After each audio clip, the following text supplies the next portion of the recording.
Amid dwindling revenues, unsustainable salaries, pensions, unpaid gratuities, and other financial obligations, Houses of Assembly have nevertheless been further impoverishing their states, while enriching outgoing and former governors and outrageous severance and pension laws. This pervasive culture of entitlement is provocative, reckless, irresponsible, and corrupt.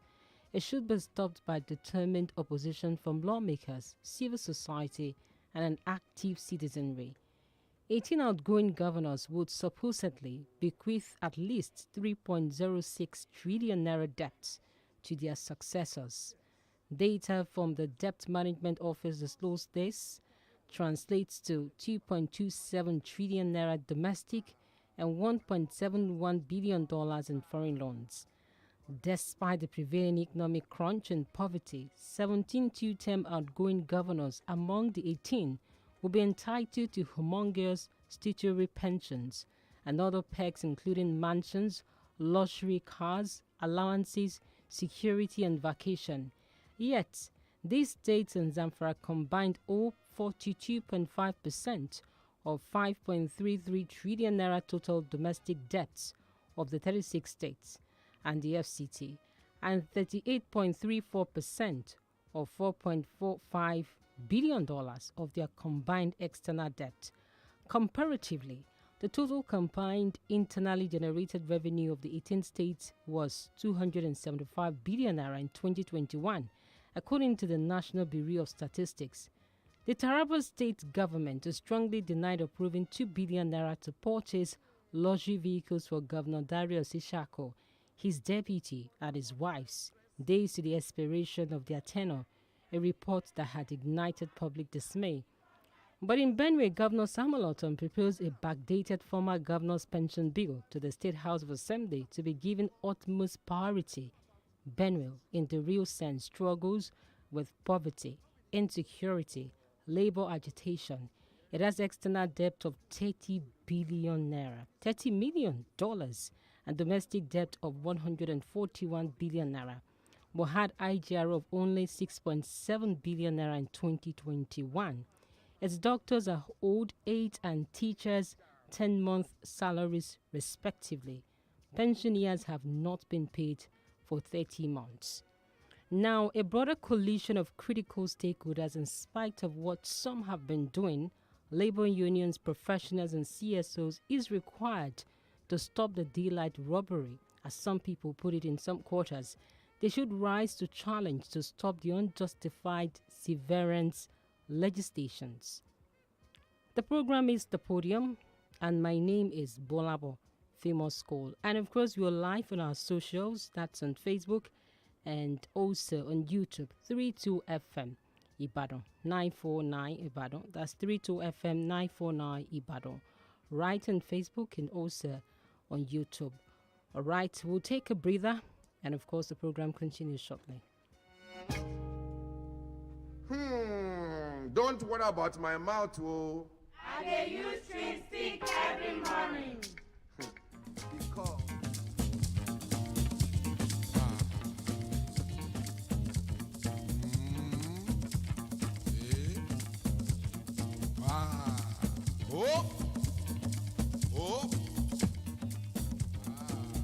You Africans, please listen to me as Africans. And you non-Africans, listen to me with open mind.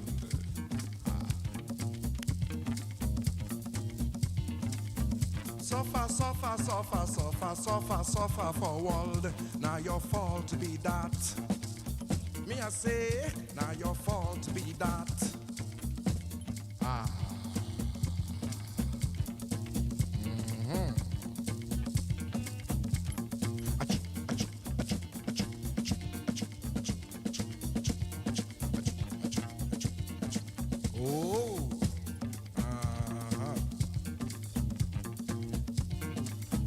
Suffer, suffer, suffer, suffer, suffer, suffer, suffer, suffer for world.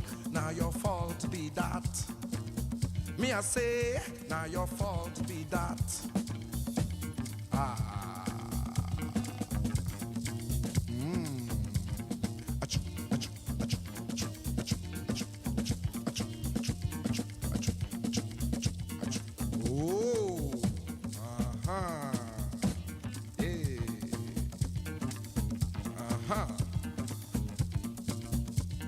I want you all to please take your minds out of this musical contraption and put your minds into any goddamn church, any goddamn mosque, any goddamn celestial, including seraphim and cherubim. Now, we're all there now. Our minds are in those places. Here we go. Suffer, suffer for world. Amen. Enjoy for heaven. Amen. Christians go they yab. In spiritum heaviness. Muslims go they call. Allahu Akbar. Suffer, suffer for world. Amen. Enjoy for heaven. Amen. Christians go they yab. In spiritum heaviness. Muslims go they call. Allahu Akbar. Open your eye everywhere. Archbishop na miliki. Popu na enjoyment. Imamu na Gbolabo. Archbishop na miliki. Popu na enjoyment. Imamu na Gbolabo. All right, it's still the podium here on 32 FM 94.9, the Laughter Station. And of course, this morning you are on one of your top dial political program on radio. And of course, we're bringing it to you live and direct here. And you can quickly jump on our socials this morning. We're also live on Facebook and YouTube in case you want to drop your comments there. You're very much welcome. 32 FM 949 Ibadan on both Facebook and also on YouTube. My name is Gbolabo, famous school. And of course, we have one of our panelists in the studios. We also hope that Professor will be joining us in the course of our conversation this morning. All right. Good morning, Barrister Yomi Ogunlola. It's great to have you back, Barrister. Yes, thank you very much. A wonderful morning, Nigeria. Wonderful to be here. And I say good morning, to our special guest on the hot seat. All right.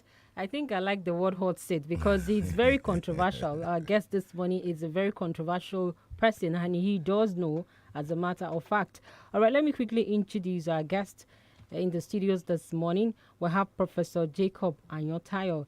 He's from the Department of Religious Studies, University of Ibadan. And of course, he does a lot of researches into religion and how much more is affecting the society politically, economically, and of course, psychologically. It's great to have you here, Prof. Thanks so much. Good morning. Moderator. Thank you so much. All right.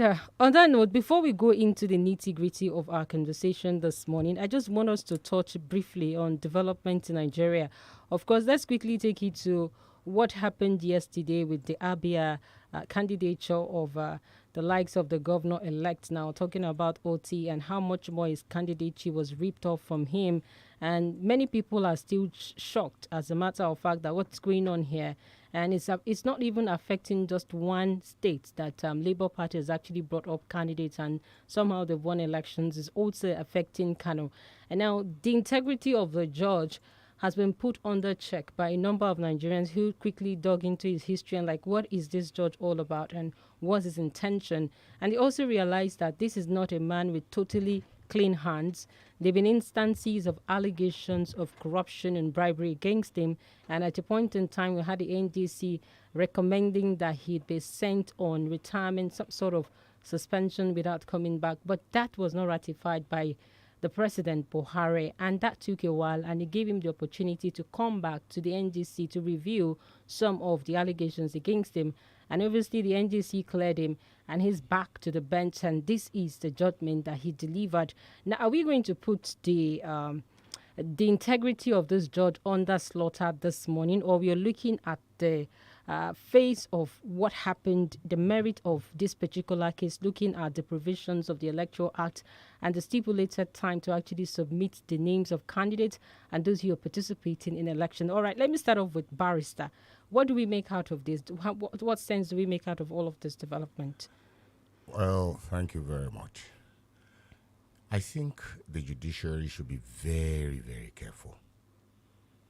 The judiciary is the window through which our democratic process is assessed. And for quite a while, many have expressed their misgivings on judges who assume jurisdiction over matters which ordinarily are not within their competence. Secondly, from what I have read, the speed with which this matter was brought in and adjudicated upon leaves much to be desired. From what I have read, the application was filed on the 11th of May, and by the 18th of May, he had come to a conclusion. He had given a judgment. And not only that, you don't shave a man's head in his absence.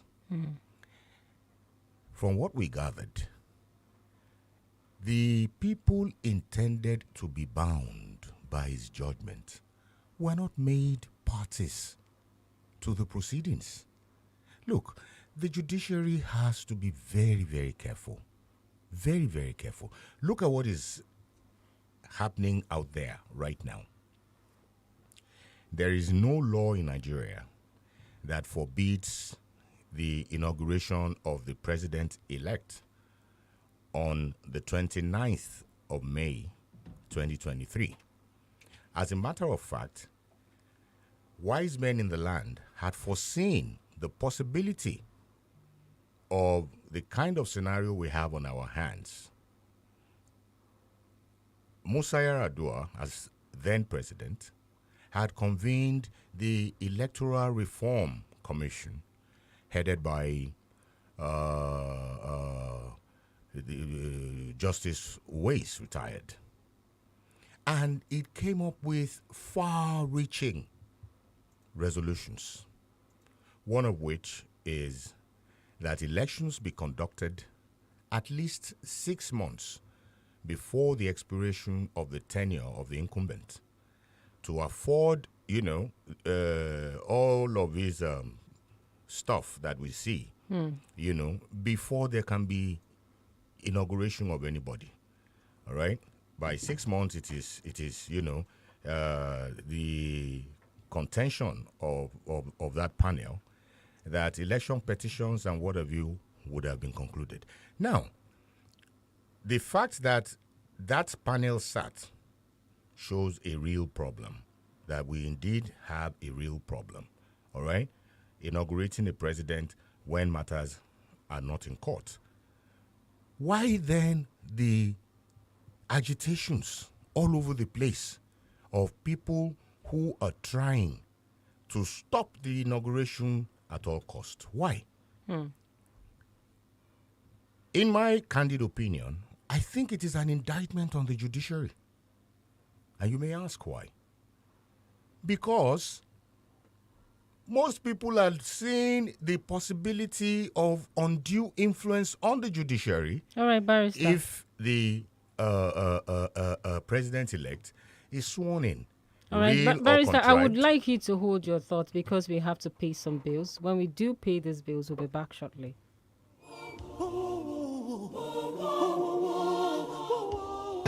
32 FM 94.9.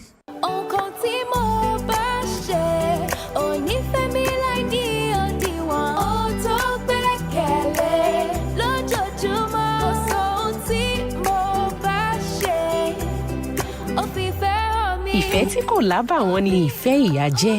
Bẹ́ẹ̀ kò sí ohun tó dùn tó bíi Indomie alájẹpọnu lákànlọ́. Nítorí náà, fi ìfẹ́ hàn pẹ̀lú Indomie. Ó fi fẹ́ hàn mí.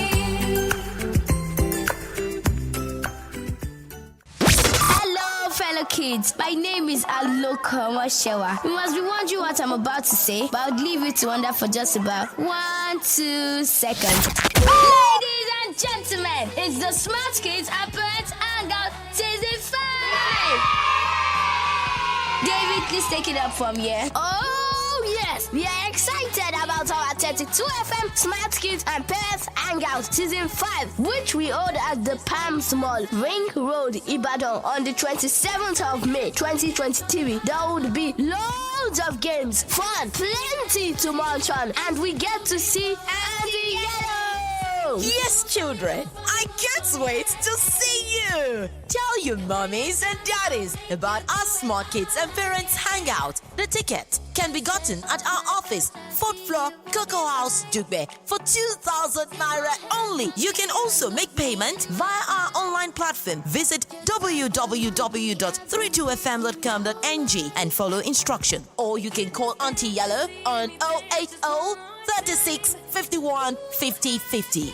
080 36 51 5050. Auntie Yellow, you didn't talk about the talent hunt. Oh, yes. Thanks, darling. We are celebrating our children and their unique talents. What can you do in 60 seconds? Act, sing, dance, crack jokes, imitate, draw, play instrument, or whatever. Record yourself displaying your talent. Ask daddy and mommy to share it on your social media handles with the hashtag 32FM Smart Kids Show to get as many likes as possible and win incredible prizes at our Smart Kids and Parents Hangout on the 27th May 2023.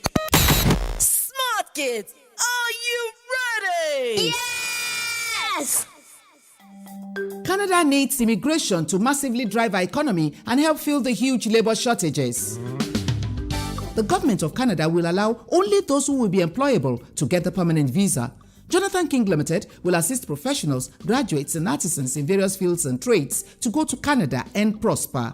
Education in Canada is not just one of the best in the world, it is one of the cheapest. Jonathan King Limited will help students secure full-time graduate and postgraduate admissions to tertiary institutions. Full-time students are allowed to work in Canada. There are also opportunities for scholarships, grants, or at least interest-free loans. Pick up a registration form immediately at Jonathan King Limited, 1st and 6th floors, Cocoa House, Ibadan. Jonathan King Limited, 1st floor, God's Grace Plaza, 65 Allen Avenue, Ikeja, Lagos. Registration ends 20th of June 2023.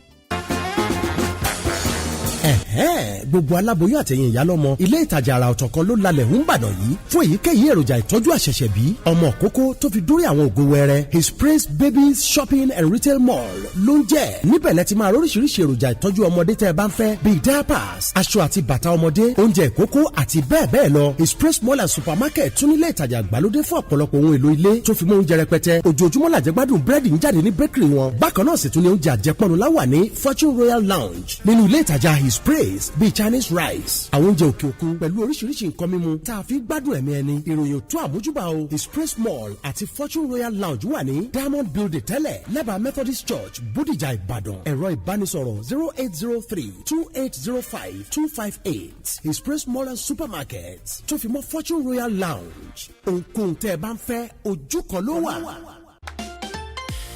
Hey talented kids, how would you like to showcase your talent to the world? In celebration of this year's Children's Day, 32FM 94.9 Ibadan will be awarding talented kids within the ages of 5 to 11 years. Whatever your talent is, whether that be dancing, singing, stand-up comedy, drawing, painting, playing a musical instrument, cheerleading, lip syncing, magic display, and much more. All you have to do is get your parents to help you record a minute video showing what you do best and post up either on Facebook or Instagram with type of talent. Make sure to use the hashtag SmartKidsShow and tag at 32FM949 Ibadan. We will repost your entries across Facebook and Instagram. Entries close on Sunday, the 21st of May 2023. Top 3 entries with the highest number of views and likes combined win the competition and get the chance to perform live at the Smart Kids and Parents Hangout Season 5, happening live this Children's Day, 27th May 2023 at Palms Mall, Ring Road, Ibadan. Gate fee is 2,000 naira.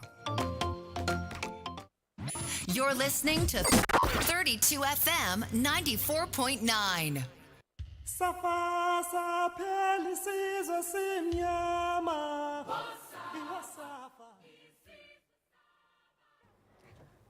Welcome back. It's great to know that you're still there. And of course, it's 32 FM 94.9. The program is The Podium. And Barrister Gbolabo, you were on your thoughts. And I guess you want to round up your thoughts. Yeah, thank you very much. So, like I said, the judiciary really has to be very, very careful. Because let's ask ourselves, those who are agitating for stopping the inauguration on the 29th of May, do they have a real, genuine aspiration, or is it contrived? Like I said, the belief of many is that when this individual is sworn in on the 29th, there is the possibility of him unduly influencing the judiciary. And should that be the case, in the military era, despite the decrees that attempted or indeed ousted the jurisdiction of courts, we had jurists who were bold enough to speak truth to power and so, give judgments. What you're saying in essence is that a Tinubu being sworn in cannot actually topple the process, the I am judicial saying process here. it should not be so, because the Constitution has clearly demarcated, the divisions role of the executive. The legislature, the executive, and the judiciary. The judiciary should please live up to its billing, because it would not be very good for our democracy if its integrity is compromised. It's in doubt. All right. Okay, let me quickly go to our guest of the day before I go down to Prof. Thank God you're both Prof. So I'll say Prof. Ayontayo.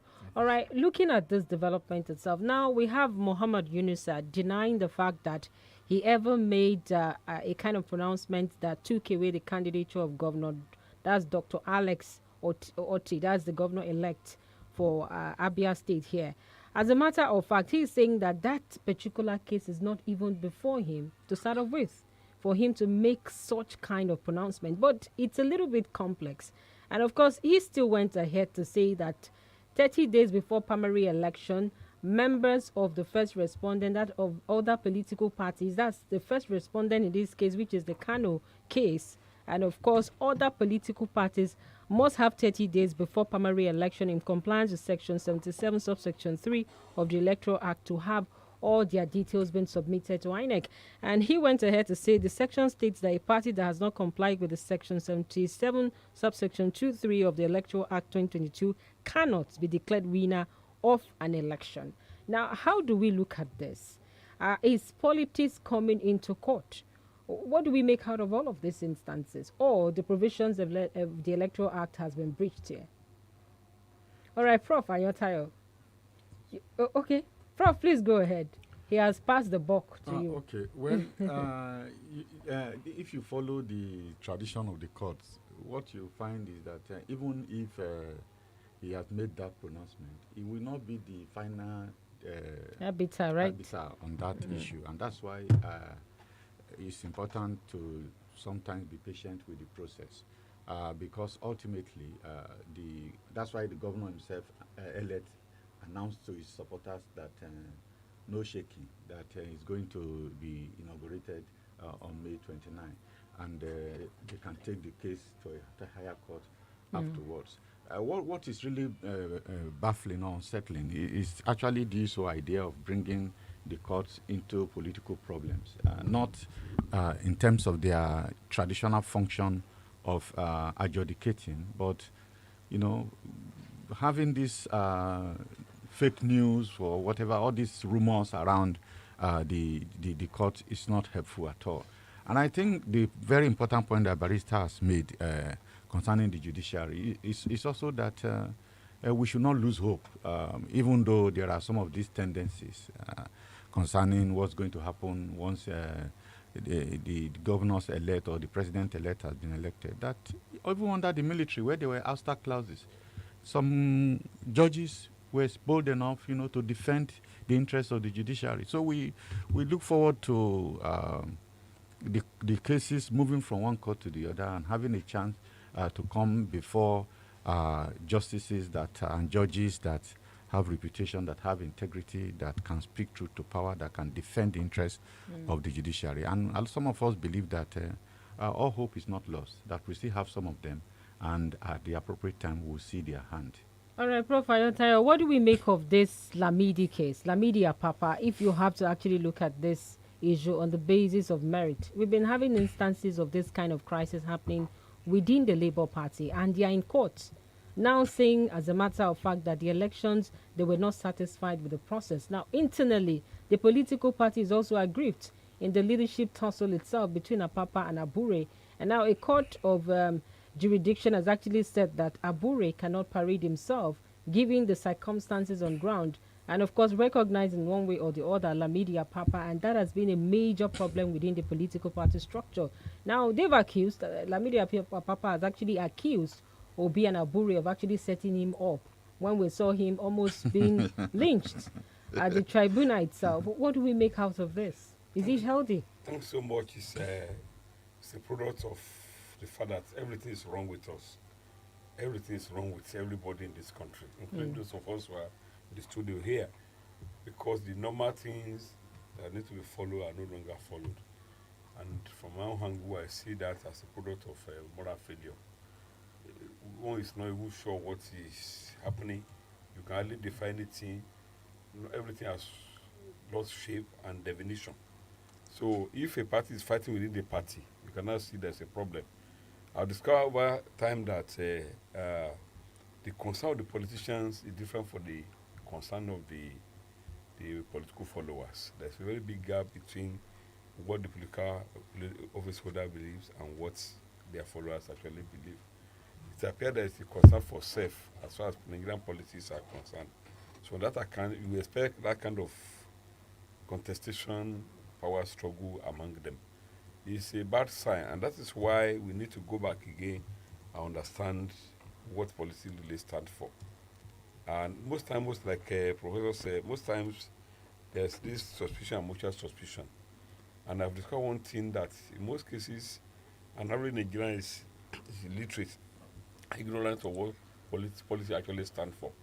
So at times we see that, politicians will be able to turn water into wine, if possible, without knowing what actually it involves. Of course, the law says there is separation of power. But how many people know this? How many people know how it works? What I want to say in the sense that this is part of the general disease that's affecting us as a country, the same disease that's taken to political realm. And that's why there's suspicion and mutual suspicion. And that's why we need to go back again and sit down. We need to sit down and redefine many things. Many things need to be redefined. The definition we are giving at our hand is different from the definition that we see on the surface. But I'm afraid, because nobody will enjoy when there's no sanity. And that is why we believe that the political class need to learn and know very well that whatever they are doing today, there are repercussions waiting for them tomorrow. And the repercussion is not on individual per se, it's on the society as well. That is why all of us, we need to sit down together and redefine a lot of things in political class. And thank God my colleague is here, is into that area. We need to get many things right. We don't know many things in this country. We don't know how government functions. We don't know what is government, what is governance.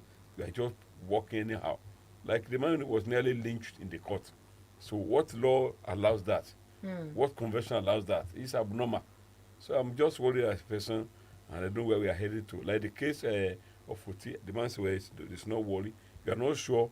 And the barrister said the judiciary should be very, very careful. I think they have to be very careful as well. People are carrying rumors, suspecting them on this, on that. And it will not pay anybody at the end of the day. All right. But we will not keep short. We keep on talking. One day, perhaps, there'll be a difference somewhere. All right. We hope that Nigerians won't get to a level where they take laws into their hands, like almost what happened to Lamidi Papa, because some of them have a little bit of sentiment being expressed there. And, of course, they are out for the man who they feel may have collected money to act up against the political party. All right. I guess this is for Barrister, and, of course, it's coming on Facebook. And Omotai Oluwarotimi Onobamiro says, Barrister, you can shave a man's head in his absence. In Hebrew theology, from which the Holy Scriptures is derived, the man is not a physical man. And he is also saying, or more correctly, there is a spiritual man, the solical man, and there is the physical man. All right, I guess that is for you, Barrister. What's the name of it? That's Omotai Oluwarotimi Onobamiro. Omotayo Shoarai. Shoarai. We have a man who is an expert. Who is going to do that, right? Religion here. Exactly. So I will pass the ball. He will tell us whether the soul or the spirit goes to the court. Well, I think what he's saying is he's talking the context. Honestly speaking, I don't want to trivialize what he has just said. Okay. Perhaps he didn't have time to expand what he's saying. Okay. That's what the Constitution is. In Nigeria, everything goes. Of course. Wow. We can't cut somebody's head without him being around. So, people try to visualize it. But honestly speaking, a lot of things have happened. A lot of water has passed under the bridge. We have seen cases of somebody here being caught without him being around. So it's so that there's insanity or the case of insanity. All right, I guess we have to listen to Professor Ayotayo. We have a particular sound bite that we had him on, and I want us to replay a little bit back on that before introducing our topic and also having him clear some areas for us. Left to me, and I've been saying in time that number, we should remove religion from the public space. You should not call me. Because under normal situation, the political manifesto, somebody want to offer, be a priority. We are so blind today that up today, we don't know what is Tinubu wanna be. What is Tinubu sending to us? We are so blindfolded because of religion. To the extent we don't know what Tinubu want to offer us. We don't know what Obi want to offer us. We don't know what Yatu want to offer us. We are carrying religion. When I under normal situation, what is religion? Religion has no place in politics because it's not ruled by the tenets of the Bible or the Quran. So whoever is claiming bring religion there is a novice. It's not fair. It's not sincere. Because what happened to other religions? Because even Muslim tickets now, they say they may turn the nation to Islamic country. It's not possible now. Christians today, if I see careless people, people are careless in religion. Christians are the most careless people. Why? Look at the proliferation. Look at so many churches. I don't know where you live. So many churches there. Even the building, rented building, you see churches in building. Have you ever seen that before? How many more do you see in your street? So Christianity has punctured itself and is likely to die because there's indiscipline. It's when you speak with one voice that you can fight for your common interest. We have 5 blocks of Christianity now. 5 blocks. We have the Khan on its own. We have the Catholic on its own. We have the Equa that belongs to something on its own. We have Pentecostal FPFN, Fellowship of Nigeria. We have another ones. How do you explain that? Each is saying something else. Look at the church activities. Look at looseness. Look at how fluid they are. But Muslims are not, Islam is not like that. Though there are a few cases of aberration. The emergence of mosque, residential building, in my paper I agree. It's aberration. It's unfair. That you have churches in that you are doing fellowship in your residential place. It's an aberration. It's unfair. It's killing. It's wickedness. It's even insane. Because under normal situation, we have residential area, we have industrial area. My dear brother, in the past, churches and mosques were located at the outskirts of the town. In our hometown, when traditionalists, can you imagine? Traditionalists, they are doing their own thing. They brought Christianity, okay, no problem. Accommodate to go over there and go to this land. They gave them land. And where they have land, they now said, the church and mosque, they have killed many people in this country unconsciously. They are doing that vigil. Today in the past, it may know better. Some area at the Hamak hospital, this you see those signs. Today they have churches at the hospital and they do vigil throughout the night. They are killing people. So I don't know. As I say, if I'm my way, there's a need to censor. We can't continue. So who is talking about the politics, the what benefits is the policy that been doing for the Christians and for the Muslims? There's a need to censor the religious organization. Censoring does not mean you are stopping them. Let us know who are you to talk. There are certain professional code you need to follow. Everybody has his own profession. You have to follow protocol. There are protocols to follow. We are canvassing for that. And I've said it time with that number at different levels. But they say I'm crazy. But they are the ones that are crazy. That's why we have all these influences and we never have peace. But the right things are done. Forget about sanity.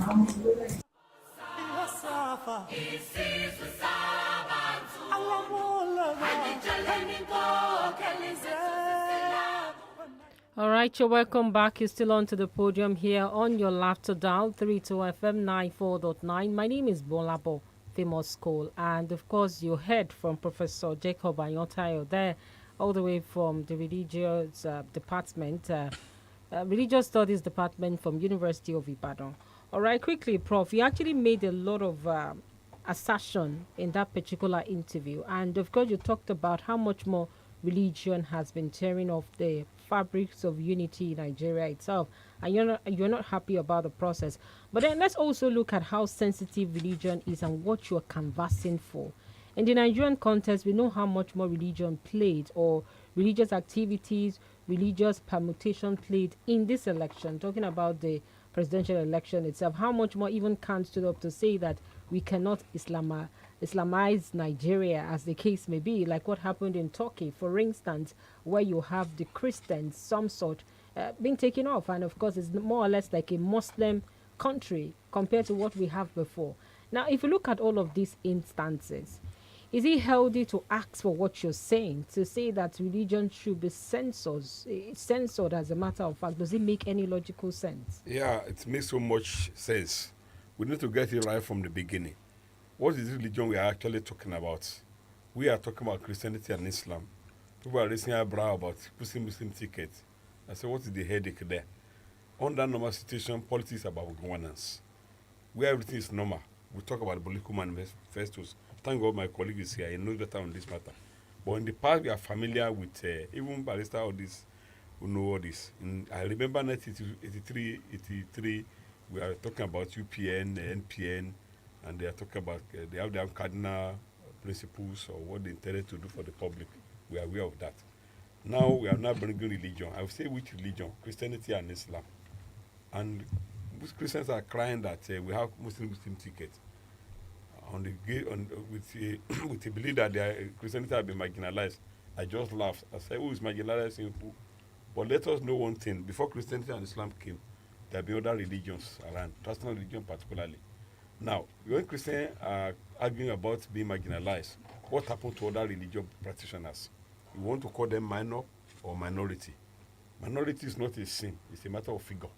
So the accusation Christians are levying against Muslims is the same accusation that we are going to levy against both Christians and Muslims for marginalizing other people.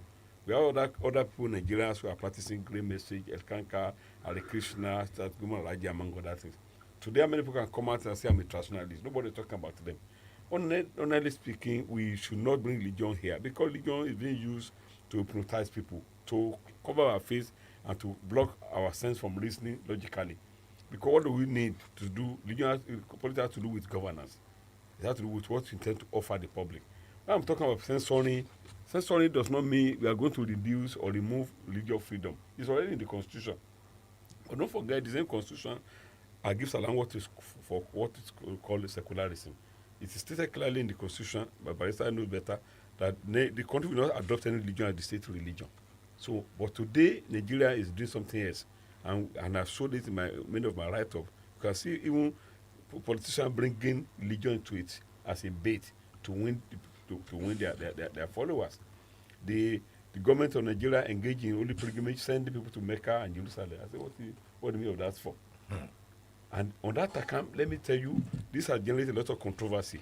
If Barrister, the chairman of a local government, is a Christian by name, I don't know his religion anyway, I'm just as an example. He's a Christian by name. I call it by name, and I know I say by name. So the Muslims are waiting carefully to know whether he's going to, the number of people he's going to send to Hajj is going to be lower or the same with the number of people he's going to send it to Jerusalem. They are always suspecting each other. The first thing is that why do you need to spend public money to send people to do private matter? Religion is a private matter. The government engages in holiday, the current holiday, even subsidizing fair, pilgrimage fair. What are these? When other good things they need to do have not been done. When I'm talking about censorship now, we are in a country where we have so many preachers and many at different levels. Even some of them are comedians. Professor, before I actually allow Barrister actually take up the mic, I was going to ask, this Islamized Nigeria has been a very topical issue because I could still remember that Obasanjo came up with that accusation at a point in time that there's concerted effort to actually have a domineering religion in Nigeria. And of course, that caused a lot of vituperation for many Christians. Until today, there's this issue of trust. And it's even much more prevalent in this administration of Buhari. Now, how much more can we take away that factor? Because I keep wondering, how did we get to this point where we begin to look at religion first before we look at merit? As a matter of fact, how did we get to this point? Would we say that Obasanjo's inclination or his stance at that time was much more better because it's more or less like opening the eyes into what is happening as at then, even till now? Those statements are very political as well. They are very political in a sense. But it happened in Turkey. Yeah, Do we still remember? The story of about Turkey, 4 million Christians were killed. The story of Turkey we need to know better than what we have seen on the surface. The story is more deeper than what we have seen on the surface. What we are saying here is that politicians, they are very clever. Of course, when we Nigerian join OIC, why OIC? It's because of the sentiment. It's because, in the first instance, we have allowed religion to have a place in our politics. Honestly speaking, we must sit down again and remove religion from the politics. And how do we start? When you are feeling informed, you see your religion. It does not matter to me. And it's hypocrisy all over. On my way to this place today, even Barrister, how many times have you ever asked a question that, oh, are you a Christian or a Muslim? I want to buy fuel. And then fuel. Please, before you sell fuel to me, are you a Christian or a Muslim? Or I'm taking my daughter to hospital or my pregnant one to hospital. It's hypocrisy. That is why we must sit down. And I'm very serious. We need to sit down and say, of what value is religion to us? Religion has been used negatively in this country. And they know. So if I begin to talk about Christianity now, I'm a Christian, and people say, oh yeah, they want to have a supporter. I know where I can woo supporter. But it's political. Some of these statements are political. Religion has no place in policy, in the sense of it. We must remove it as early as possible. I think in a few instances, people are talking about even gender now or nationality. You are removing your tribe. Because we must get to a level of saying human being as human being, irrespective of where you come from. I did not choose to, I'm a Yoruba person, I did not choose to be a Yoruba person. I'm a Christian, I became a Christian by accident. Everybody, by accident? By accident. Even How do you mean? By accident. Because how does that happen? It happened because... By virtue of your birth. Yeah, by virtue of your birth. Is that an accident? It's an accident. You would have been a Muslim today if your father is a Muslim. So there was no any time that anybody had the opportunity to say, okay, gentlemen, this baby, you are welcome. For example, I asked my student, what was your name on the day you were born? I said, no, I don't know. I don't have any name. Names are not given until the 8th day in some culture. Some 3 months. They are human beings. So later did somebody now place a name, Christian name or Islamic name. No, right? These are man-made. It doesn't have a place in politics. Everything has its own system of governance. When I say removing it, I'm not saying people should stop going to church. It's a private matter. Go to your mosque, a private matter. But we must call it checkmate as well. I'm so worried that look at the emergence of churches everywhere. Emergence, even mosque. Under normal, I've studied that prayer in the general mosque carry much more weight. Even service at general mosque carry much more weight than prayer at individual. But look at even today, let's say you see mosque and SLBD contestation for speech for no reason. And today I say Christianity don't tell me a story. If you're a Christian, show me by what you do. Show the example in the Bible. The Muslims show the example. All right, Prof. Ayontaya, we have to pay some bills. We have to take a moment to be back shortly. Go ahead, ma.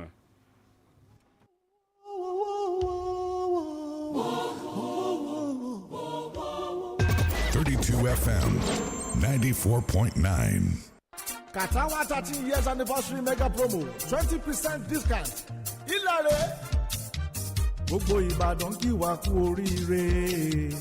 Ayẹyẹ ọdún mẹ́tàlá ta pé ká ti ń sọ ní dònílẹ̀ sọ ní dònílẹ̀ lórí. Ìbàdàn Kàtàwà tún fàjọ kàyọ gbogbo wa lájọgbẹ́nu sí. Mega promo tó lè sọ ní dònílẹ̀ lórí bí ìdánrẹ́. Lórí ilẹ̀ wa tó wà lólógún ẹrú Ìbàdàn. Flourish Estate èyí tá n tà ní 1.3 million naira ti di 1,040,000 naira. Outright payment ìyẹn gbé tán 100,000 naira lẹ́ẹ̀kọ̀kọ́ sọ fi jẹ́ láyà fún sọ díẹ̀díẹ̀. Tẹ́sí mọ̀sán yóò kú bí àjọ láàrin oṣù méjìlá. Lẹ́yìn tó kú sí 1.2 million naira. Royal Homes Estate phase 2 tó wà lálábàtà ń bàdàn òyàtọ̀ 500,000 naira náà là ń tà. Ẹ máa pe nọ́mbà yìí 070-388-04-841 tàbí 081-280-33335 tàbí kẹ́kọ̀ọ́ sí wa lọ́fíìsì wa tó wà níbàdàn kìlómítà 8 Old Lagos Road Oríta Challenge beside Total Filling Station New Garage Ìbàdàn. Katawa Properties Limited, addressing the future. Ìlànà tẹ̀lé ń bẹ o. Hello there. If you're searching for a premium car hire service company with unequaled value for money, I'm glad to inform you about TDEX Car Hire and Hummer Bus Rental Services. Without being immodest, TDEX boasts of wonders on wheels for your seamless trips anytime, any day. Name your preference: saloon cars, sedan, SUVs, Hummer buses for family and group trips. Trucks and vans are also available to move goods in large quantities by haulage companies, as well as event planners and catering service providers. Our vehicles at TDEX are fully air-conditioned with premium comforts. Seeing is believing. TDEX Car Hire and Hummer Bus Rental Services Limited is located at shop number 14, Lilac Filling Station, opposite Shaki Motor Park, Songo, Ibadan. Telephone 0911-2396-123 and 0809-9899-888. TDEX Car Hire and Hummer Bus Rental Services Limited. Premium and affordable.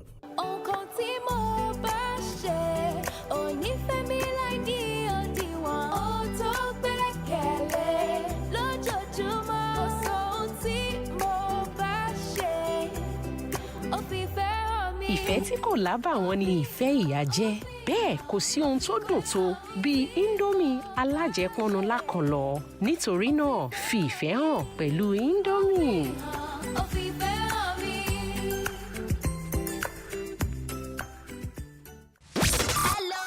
Kids, my name is Aloka Mashewa. You must be wondering what I'm about to say, but I'll leave you to wonder for just about 1-2 seconds. Ladies and gentlemen, it's the Smart Kids and Parents Hangout Season 5! David, please take it up from here. Oh, yes, we are excited about our 32 FM Smart Kids and Parents Hangout Season 5, which we hold at the Palms Mall, Ring Road, Ibadan on the 27th of May 2023. There would be loads of games, fun, plenty to munch on, and we get to see Auntie Yellow. Yes, children, I can't wait to see you. Tell your mommies and daddies about our Smart Kids and Parents Hangout. The ticket can be gotten at our office, 4th floor, Cocoa House, Dugbe, for 2,000 naira only. You can also make payment via our online platform. Visit www.32fm.com.ng and follow instruction. Or you can call Auntie Yellow on 080 36 51 50 50. 080 36 51 5050. Auntie Yellow, you didn't talk about the talent hunt. Oh, yes. Thanks, darling. We are celebrating our children and their unique talents. What can you do in 60 seconds? Act, sing, dance, crack jokes, imitate, draw, play instrument, or whatever. Record yourself displaying your talent. Ask daddy and mommy to share it on your social media handles with the hashtag 32FM Smart Kids Show to get as many likes as possible and win incredible prizes at our Smart Kids and Parents Hangout on the 27th May 2023. Smart Kids, are you ready? Yes! 32 FM Play and Win Show. Enjoy radio like never before. Radio that gives you more. Radio that makes you happier. Call in on your radio, play some game, and win some cool cash. Let's do this. Do what? All I do is win, win, win, no matter 32 FM Play and Win Game Show. Every day from 2 to 2:30 p.m. on the Laughter Station, 32 FM 94.9. You are a listener. Get to call in on your radio, play some game with Lumi, and win yourself some fantastic prizes. I bet you don't want to miss this.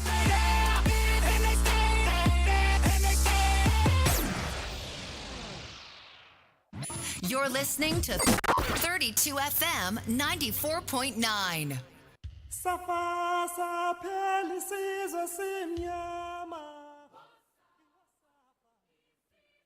All right, you're welcome back, and of course you're still on to the podium here on 32 FM 94.9, and of course our guest has been Professor Jacob Ayontaye from the Department of Religious Studies, UI. All right, Prof, before we went on that break, we were actually talking about certain things and how sensitive religion is. But then I still want us to go back to the northern region, and I want to take it back to 1999 when we got back to what happened to be a new democratic system of governance through a civilian rule and all of that. Now, those dominated northern states had Sharia law in place.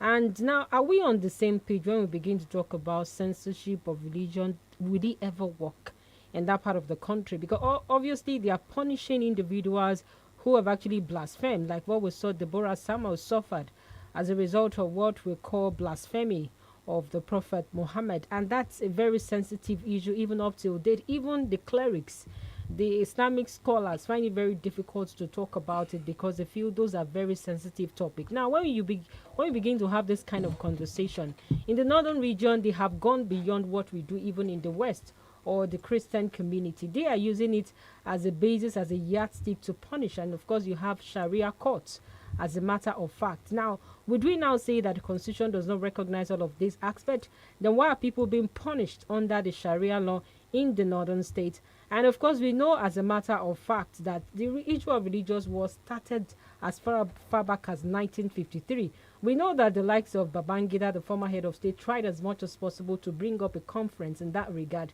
to actually settle what appears to be aggrieved Muslim, which a number of Christians also rose up to say you cannot segregate. Now, if you put all of this together, are we on the same page when we even talk about Nigeria as a country? Was there a mistake being made in 1914 when the Sokoto's Caliphate was actually conquered, as a matter of fact, and we had amalgamation being done?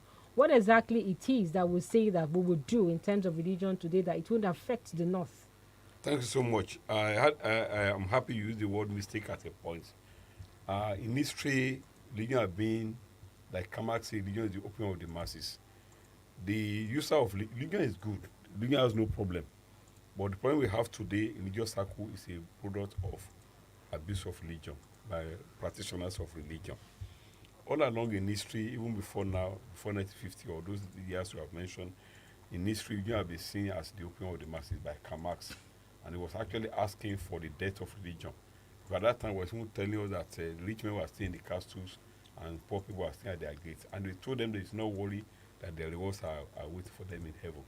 So in other words, religion has been used as a bait by the power that be. The quest for power has been there all along, even in the history of religion as well. So in the first instance, the Westerner or who colonized us, they are very sure of the sensitivity of religion. Because our level of education has not gone too much. Our level of literacy is still very poor. And therefore, most times we are being fed by anything that comes our way. Even look at the time of religion, look at other culture, look at the way our children dress today, we buy culture. Even religion itself, you know that it's a bait. You can use it to hypnotize anybody. So the Western world that started using religion in the first time, they know the importance of religion, and that is why they are using it. They know we can easily be carried away by religious wave. It's in the same light that Sharia law came on board during the constitutional review. It is a very big mistake. Mistake in the sense that we are not saying Islam is bad, we are not saying Christianity is bad. They are not bad, but they are private matter. Now, we are not bringing religion to the public sphere. To what extent can we work on it? Because the political system does not recognize religion. Religion does not set agenda for political structure. Political structure has its own structure on its own and has universal base. But the traditionalists, won't they also pick a fight with you because you've been mentioning Muslim and Christians? What about them? That's what we are saying the same thing. That politics has its own structure.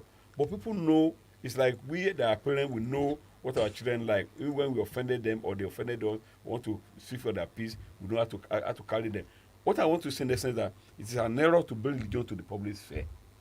I'm not saying, when I'm talking about censoring now, I'm not saying Christians should stop going to church. No. Or Muslims to go to, no, they need to do their own religion. Religion allows it. But we need to sit down and say, what have we gained from the use of religion in public space?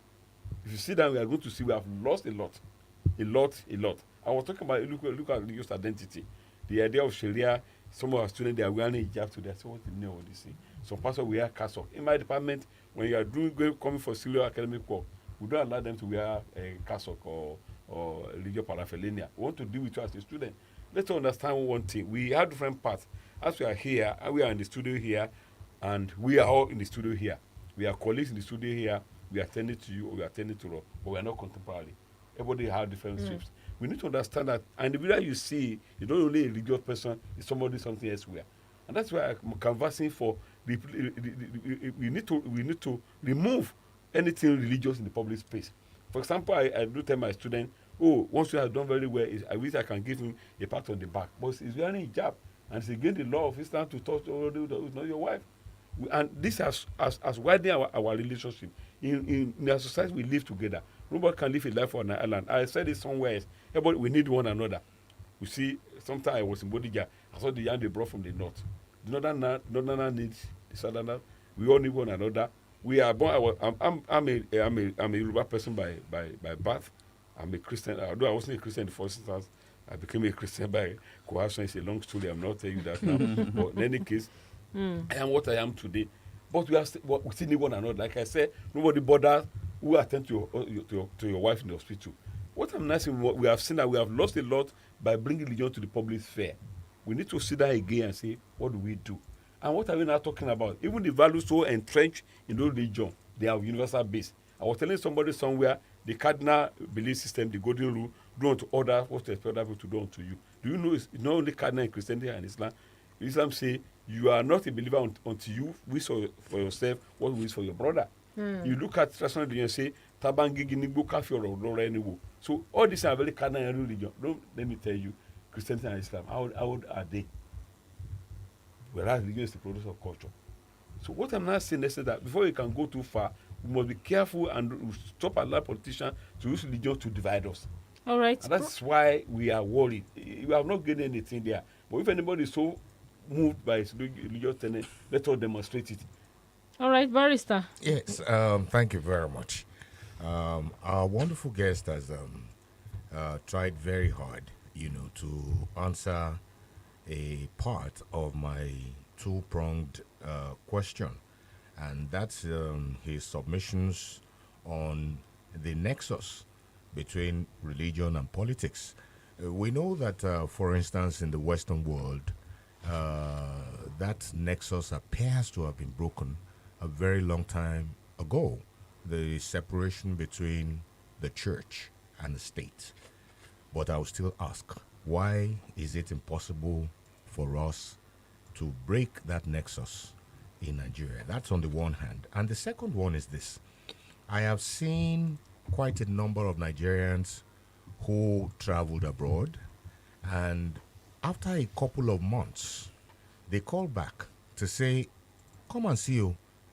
All my prayer points, I no longer go to church here again, because there is just no need for them. So I want to ask the second aspect of my question. Is there any nexus between religion and good governance? Thank you, sir. I appreciate the two questions you have asked. When we are talking about religion, we need to talk about the context in which we are talking about it. We need to talk about which people. And I'm happy you mentioned historically there was a time when we are broken the connection between religion and the state. And what happened was that religion was going too far, was being abused. That's why. So, but here, our level of literacy is very, very low. You know, it's so low that we can see nothing very right. Some of us still believe that we need to do things the way it should be done. Let me give one example in the passing. I was telling somebody, I said, in my recent book, I won't mention it, I was looking at religion between religion and technology. And I told that technology has come to help religion to go very far. In the past, in churches those days, they ring bell or to call people for prayer early in the morning among the Catholic. The Muslim, they call what they call Adan, call for prayer. I said today, technology has taken over. Today, you don't need to make any noise again because we have wristwatch that can say this is time for prayer. But today, we still keep on using old method. Today now, if you go to places, in my research, I was to show what technology has done to help religion. But we still keep quiet as if it does not matter. Today now, if a Muslim goes to a particular place, I don't know which direction to face when I want to pray. So don't worry. We have some math now that can show the direction to follow. So technology has really helped us. But today we are still making noise. We are still calling prayer 5 a.m., calling people to come and pray. So what are we talking about? It's because of our level of literacy is very, very low in this country. Now, and that is why we need to promote literacy. Well, by the time people know, and again with so-called poverty we are talking about, me, I don't believe that there is poverty in this country. I don't believe it as well. Why? Because we are too wasteful. We are very greedy. We are materially conscious, and political and religious leaders they are just using capitalizing on it. Because I did something I call ignorance. I did the paper about 5 years ago. That's why one is worried when you are thinking about this country. You get headache and stomachache. I did the research on time and timing of religious activities around the Bodija area. So I went with my camera. I took picture of churches and mosques, their signboards, and I was able to track. When I got home, I tracked some churches and mosques have programs around 8 to 4. I say it's an ability to have program 8 to 4. The official work hour is 8 to 4. So I was able to get some churches that are doing so, and I critique it. I say, okay, so when I won't mention a church, it may be offending. I can mention it elsewhere because my scholar is about to tell the church and the mother, you are not doing the right thing. What I'm saying, people say I'm crazy. I'm not crazy. We must say the truth. Okay, but there's a particular church in Ibadan here. By 8 o'clock on Monday, they are already in the church, clapping their hands. And I listen, say, oh, it doesn't matter. I say, let us turn the table around. Suppose we have a shop in Bodija. I say, oh, my daughter, go and wait for me in the Bodija. Do the shopping there for me. And you call the guy, hey, Rachel, how market today? Say, oh, market, oh, mommy, I'm sorry, I did not tell you I've gone for a church program. He say, you go mad. Because it's government work. Nobody gauges government work. We are cheating the system. What I'm saying in the sense that if you call the level of ignorance, political class, they know what we want. That's why they are using religion to divide us. And the so-called religious leaders, they are very wicked. And I'm not keeping mouth. They are very wicked. They are just using us for nothing. Poverty. Where is poverty? There's no poverty in this land. We created poverty. Poverty is man-made. If you doubt me, today is Saturday, go to town. Those people who think have nothing to eat, you see them wasting money on wedding ceremony, wasting money on burial ceremony. The man that died of hunger, we may even go to hellfire eventually because the way we live in the country, I don't know whether anybody will go to heaven, including you. So what I'm not saying is hypocrisy all over. Serious. People, yes, hypocrisy all over. We must promote religious education. We must promote political education. Thank God my colleague is here. Religion is nothing but it being used by a political class and a religious leader to deceive us. So in other words, we must sit down and say, how far have we gone? What have we gained with the use of religion in every sector? And that is why I keep on saying, let us separate it. So we must checkmate the activities of religious leaders as well. Okay, in other words, if there is good governance, there is the likelihood that this devotion to religion may subside a little. Yeah, the good governance will not come until we accept the one of the principles of human relation is to admit when you are wrong. One of the problems we have, I pity people in politics. Me, I'm not a politician. I don't pray to be one. The process that brought somebody into power is the type that will not make a good governor to come on board. It's not come on board. And they use religion along the line to win sentiment. One day in my former church, that was around 2003, somebody came. He said, vote for you. He's a Christian. He prayed the Christian. I raised my hand and said, who are you? When you were there the first time, we did not see you in the church. Do you need anybody to come and help the church? What the church actually looking for? I've criticized the church. Say, even the church, you see materialism. You see, even some are going up 60 years, they are building temple. I say, you are just crazy. Materialism is a problem. So that's why, when the materialism, they pray for, God, come and give me this, come and give me that. Good governance will not come until we change our orientation. I think everything is wrong with us as a person. And every person is, I'm a scholar. I go to church. I pray, I pray and pray. If you really pray at point of people, you will cry for this country. I want to have this one, I want to have this one, I want to have this one. I use somebody as a point of prayer. I say, what is the meaning of what is it? I think our moral orientation is very wrong. And not really you bold man. That's why I said, I was telling my student, I'm sorry, you may be offended. You see, God has created African people. I don't think so. My guys here. I don't think so. I'm afraid. This is a very contextual issue. Yeah, very I don't think so because and very controversial. Yes, it may offend your sensibility. An average Oyibo is born to good morality. When a child is being born in America, he's born to tell the truth. He's born to truth. The pregnancy an average African man is carrying here is full of lie.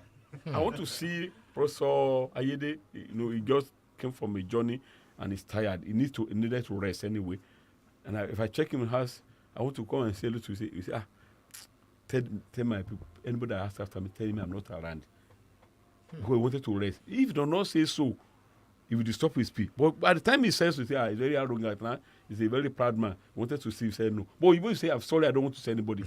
So we are telling that every day, unconsciously. And now in Nigeria is a liar. Even the church pastor, he tells lie. He puff around. So I think the matter has to do with our morality. Okay. We are not well groomed. We are born with. Actually, one of the most disturbing thing about, I think mostly you find it among Pentecostals that I keep talking about with my students is, you are not well. Somebody asks you, how are you? You say, I'm strong. How can you be strong when you are sick?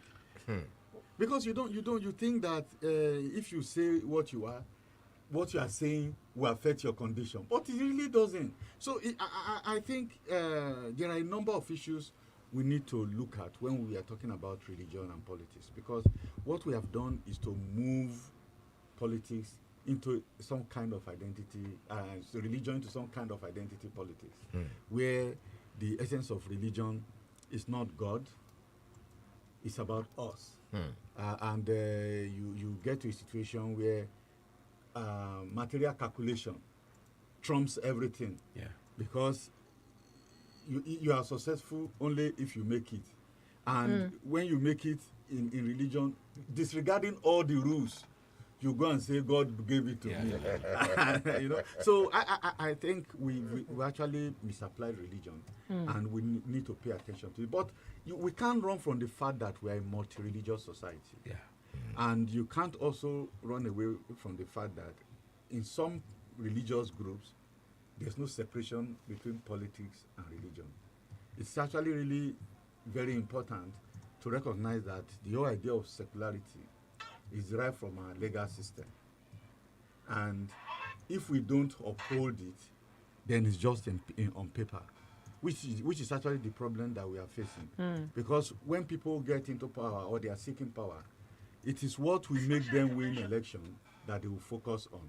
For instance, if you think that there are lots of Muslims in a particular community and they don't joke with their religion, your best bet is to, appeal to that sense of religion so that you can get their votes. There's this one that is even more disturbing, and I want our guests to throw some light on it.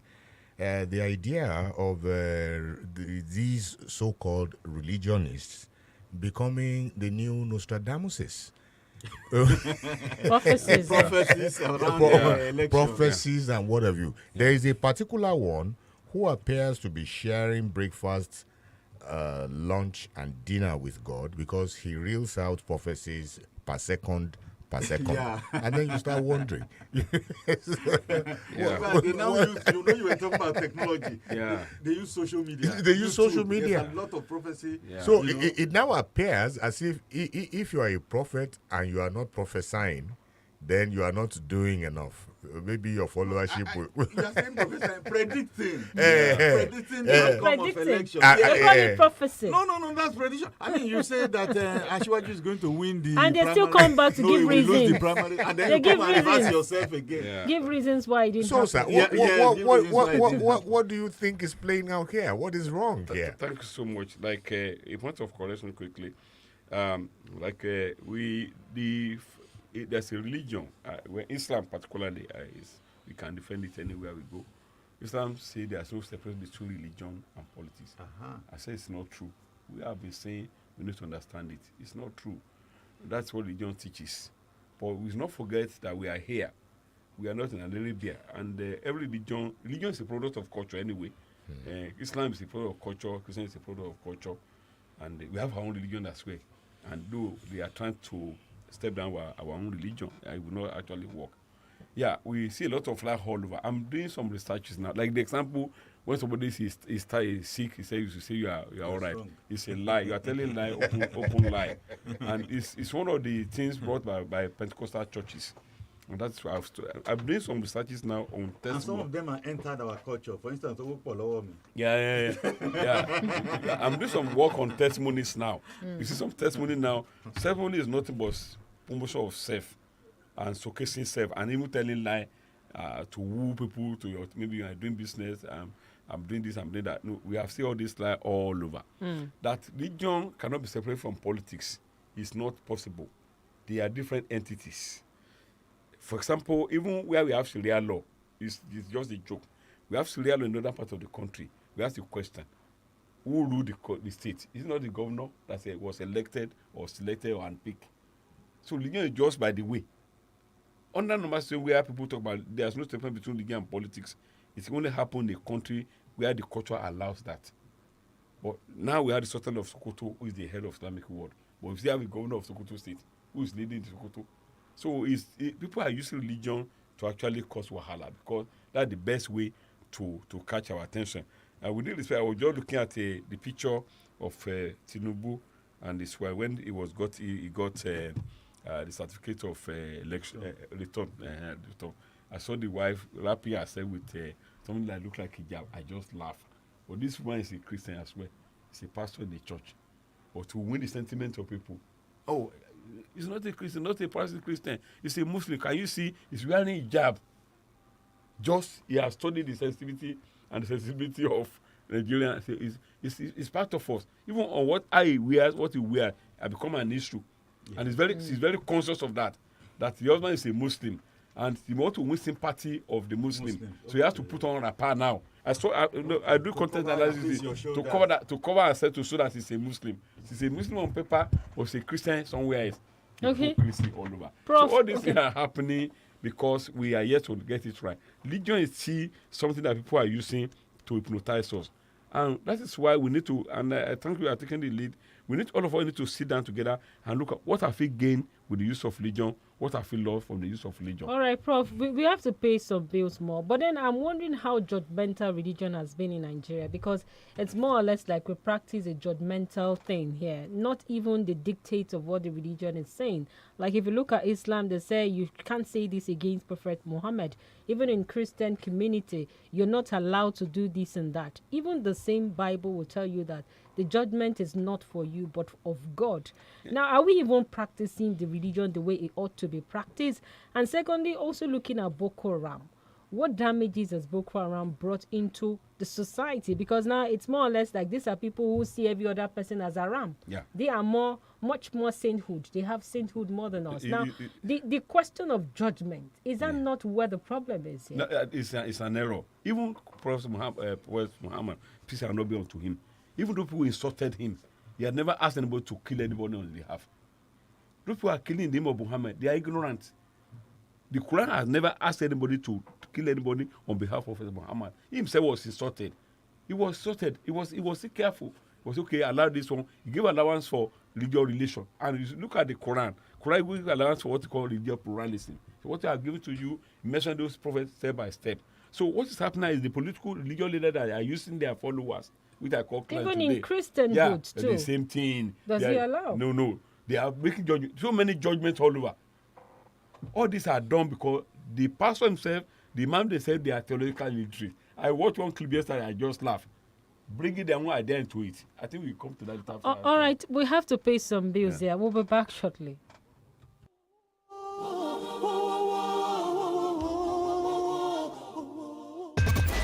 FM 94.9. ẹ jẹ́ n sọ fún yín pa Zainab bọ́ba ti jí láàárọ̀ yóò kọ́ jẹun tó dáa yóò wá gbé pabambarì lé lórí Didion syrup of hemoglobin vitamin B12 ara ti mókùnù ọpọlọ ti jí pépé iṣẹ́ yá. lẹ́ òjò. káàárọ̀ Zainab ìdí nù ti fi máa pegedé lẹ́nu iṣẹ́ rẹ̀. jọ̀ọ́ bá nọwọ́ mọ̀wé hùn. àti pàápàá ń bi eré Didion syrup of hemoglobin ní èròjà vitamin B12 nínú tí yóò mú kọ́pọlọ àtara rẹ̀ ó jí pépé ní ìgbáradì fún àṣeyọrí tí ọ̀lẹ́gbẹ́ ń gbà gbogbo. mu ṣíbí méjì Didion péré lójoojúmọ́ pẹ̀lú ṣíbí lásán tàbí kó pòpọ̀ pẹ̀lú ohun mímu ẹlẹ́rìndòdò tó o bá fẹ́ràn. ọ̀yá gbéra ńlẹ̀ bí akọni pẹ̀lú Didion. To be healthy, strong and active, I say. Take Didion. Didion syrup of hemoglobin vitamin B12 agbára tí ń roni lágbára ẹ kàwé pélébé inú rẹ̀. Fellow kids, my name is Aloko Moshewa. You must be wondering what I'm about to say, but I'll leave you to wonder for just about 1-2 seconds. Ladies and gentlemen, it's the Smart Kids and Parents Hangout Season 5! David, please take it up from here. Oh, yes! We are excited about our 32 FM Smart Kids and Parents Hangout Season 5, which we hold at the Palms Mall, Ring Road, Ibadan on the 27th of May, 2023. There would be loads of games, fun, plenty to munch on, and we get to see Andy Yellow! Yes, children, I can't wait to see you. Tell your mommies and daddies about our Smart Kids and Parents Hangout. The ticket can be gotten at our office, 4th floor, Cocoa House, Dugbe, for 2,000 naira only. You can also make payment via our online platform. Visit www.32fm.com.ng and follow instruction. Or you can call Auntie Yellow on 080 36 51 50 50. 080 36 51 5050. Auntie Yellow, you didn't talk about the talent hunt. Oh, yes. Thanks, darling. We are celebrating our children and their unique talents. What can you do in 60 seconds? Act, sing, dance, crack jokes, imitate, draw, play instrument, or whatever. Record yourself displaying your talent. Ask daddy and mommy to share it on their social media handles with the hashtag 32FM Smart Kids Show to get as many likes as possible and win incredible prizes at our Smart Kids and Parents Hangout on the 27th May 2023. Smart Kids, are you ready? Yes! For your luxury and executive car air service to any destination of your choice, choose E&S Ride. executive and save rides when it comes to transportation service. We offer airport pickup and drop-off service, train station pickup, drop-off service, intercity and intracity service. We also render pay-per-hour services. All our vehicles are fully air-conditioned with our professional drivers, pocket-friendly price, excellent customer service. Yes, E&S Ride, executive and save ride, and comfort transport service. Contact at number 91, Idito Bus Stop, Eleyele, Sango Poly Road, Ibadan. Telephone 080-6583-6925 or 081-5901-8883. Email us at akimex23@gmail.com. Powered by Akimex Integrated Investments Limited. E&S Ride, save luxury and comfort. Hey talented kids, how would you like to showcase your talent to the world? In celebration of this year's Children's Day, 32 FM 94.9 Ibadan, we will be awarding talented kids within the ages of 5 to 11 years. Whatever your talent is, whether that be dancing, singing, stand-up comedy, drawing, painting, playing a musical instrument, cheerleading, lip syncing, magic display, and much more. All you have to do is get your parents to help you record a minute video showing what you do best and post up either on Facebook or Instagram with type of talent. Make sure to use the hashtag SmartKidsShow and tag at 32FM949 Ibadan. We will repost your entries across Facebook and Instagram. Entries close on Sunday, the 21st of May, 2023. Top 3 entries with the highest number of views and likes combined win the competition and get the chance to perform live at the Smart Kids and Parents Hangout Season 5, happening live this Children's Day, 27th May 2023 at Palms Mall, Ring Road, Ibadan. Gate fee is 2,000 naira. You're listening to 32 FM 94.9.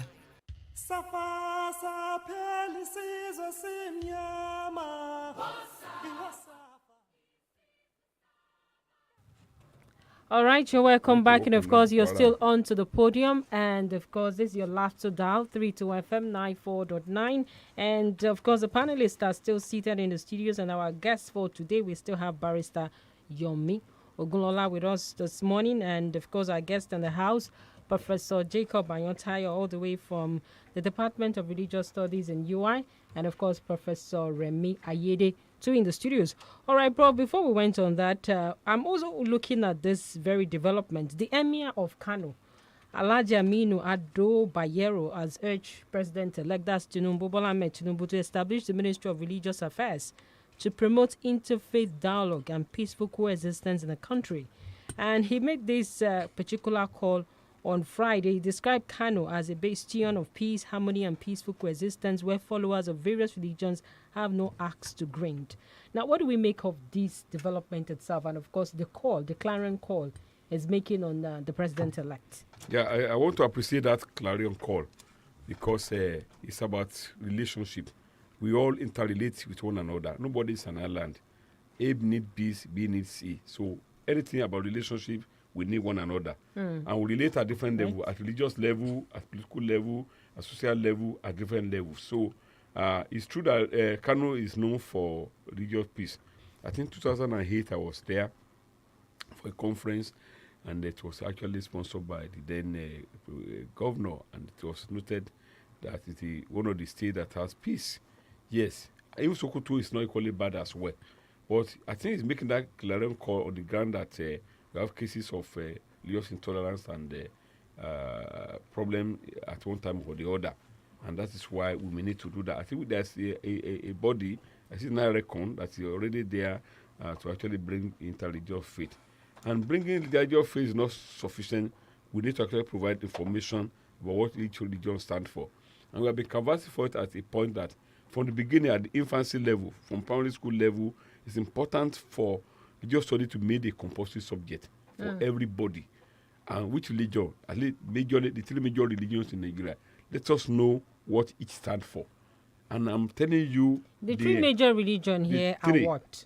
What do you say? The 3 major religions. The 3 major religion main practice in Nigeria is traditional religion, which is the religion we are born to.